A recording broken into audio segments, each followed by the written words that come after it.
Hello there, beautiful people. Welcome back to the channel. The Women's World Cup has finally ended. Congratulations to Team United States.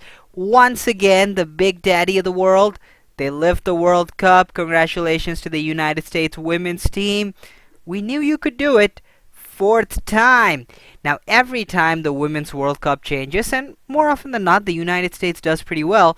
And while we celebrate the athletic endeavor of our really talented women, this bizarre concept keeps coming up, especially after the Women's World Cup.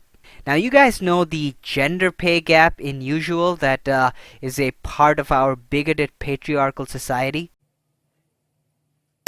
The wage gap is simply the average earnings of men and women working full-time. It does not count for different job positions, hours worked, or different jobs. It has nothing to do with the same job. It has nothing to do with discrimination. Yeah, that's a tumor that you just cannot kill. No matter how many times you slice it up, no matter how many times you debunk it, it just keeps getting pushed up again and again because of mainstream media, celebrities, and so on. So I'm guessing that's a tumor that we'll constantly have to fight for the rest of our natural lives. Now, after the Women's World Cup ended on the final match, I've heard on the news and I've read in some other places that there were chants in the stadium from fans shouting equal pay. Now, notice I didn't say I watched it on television because unlike just about everyone else on the planet, I don't watch women's soccer. They were chanting apparently equal pay, equal pay. And even if they weren't chanting that, the World Cup is usually a bizarre event where feminist activists get together and tell us that women should get equal pay. But equal pay for what? That's something they never bring out. That's something I want to address very quickly, very precise. And I ask you, equal pay for what? Well, is it equal pay for equal rewards or equal productivity? I don't think so. According to Forbes, the Women's World Cup, they brought in an ad revenue about 73 million. That was the last World Cup. Compared to the last Men's World Cup in 2010, the ad revenue were 4 billion.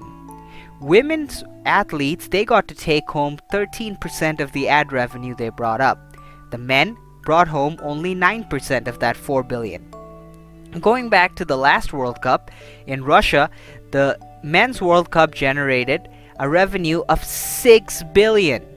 Women's World Cup, 131 million. Once again, men took only 7% of that revenue. So equal pay for what? Obviously not equal pay for equal results, I'm forced to believe. Now, is it equal pay for equal work? Well, not really. According to left-leaning New York Times, to qualify for the Women's World Cup, the United States women's team plays 5 games in a single 2-week tournament. The men's qualifying road is a 2-year 16-game slog across North and Central America and the Caribbean. The U.S. Soccer argues that roster bonuses for successful qualification, $15,000 for the women in 2015 and $55,000 for the men in 2014, reflect that. Obviously, it reflects that. On one hand, you're qualifying for a tournament over 2 weeks.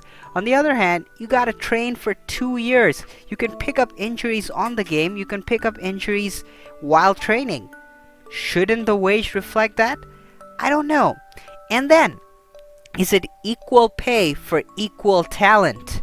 After closing out a successful first season, the WNBA is considering several changes to improve the level of play in the league next year. Among the proposals, extending the playoffs, increasing salaries, bringing back the three-point line, and replacing all the female players with guys. Well, not exactly. If you guys want to know what I mean by that, check out this heading. The FC Dallas under-15 squad beat the U.S. national team. That is not equal talent. Not really. If you look at the upper division, in 2008, according to the New York Times once again, there were 12 players in the United States in 2008 that made more than $1 million. 6 were men, 6 were women. The top most earning men, $1.4 million. from 2008 to 2015. In the same time period, the top most paid women, $1.2 million. So, where exactly is this patriarchy coming from? And more importantly, equal pay for what? I don't know, but if I was the coach of the FC Dallas under 15 boys, this would be my advice. Start identifying as women and start demanding equal pay as professional athletes. You guys have a better shot of getting it. You would be higher on the intersectional hierarchy. Anyways, you guys, that's all what I had to say. Let me know what you guys think, and also like and subscribe to the channel. Otherwise, you're a racist, sexist bigot.